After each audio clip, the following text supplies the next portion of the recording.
premier corps. C'est par là qu'il a commencé à tirer. Là.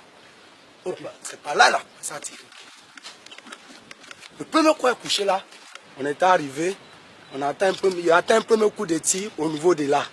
Dans moi, chez moi, c'était la PJ qui poursuivait les braqueurs.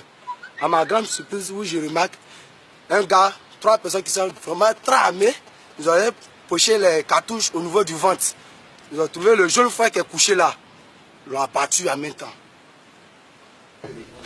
Combien de victimes occasionnées par cette attaque? Aucun bilan à cette heure. Mais ce que l'on sait, c'est que le dimanche noir de Grand Bassam a débuté aux alentours de 13 h. Les ruelles se vident lorsque des tirs sont entendus du côté de la plage au quartier France.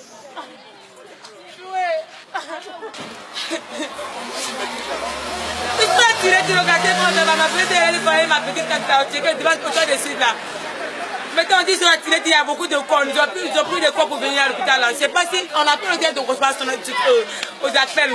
Le périmètre est sécurisé par les forces républicaines de Côte d'Ivoire et d'autres forces étrangères.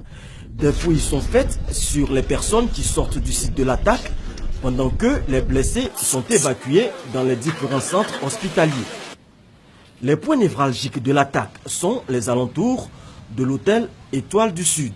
On était à la plage et puis tout d'un coup, on a vu 2 personnes en train de tirer avec des balles réelles. Et par panique, tout le monde a commencé à fuir. Mais on ne sait pas tout juste ce qui s'est passé. Ils tiraient dans l'eau, ils tiraient dans n'importe quel sens. On ne sait pas au juste qu'est-ce qui se passe.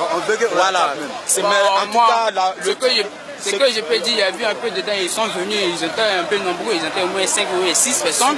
Il y a 2 qui sont venus, les gens, ils ont tiré 3 fois en l'air. Il y a d'autres personnes qui se sont couchées à terre, mais ils ont commencé à les arroser. Et puis il y a d'autres qui nageaient, ils ont commencé à tirer sur eux en désordre là-bas. Moi-même, j'étais à 60 mètres de eux.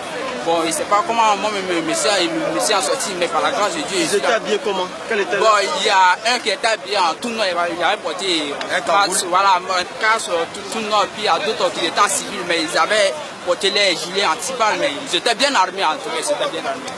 Toutes les forces de sécurité sont mobilisées pour traquer les terroristes.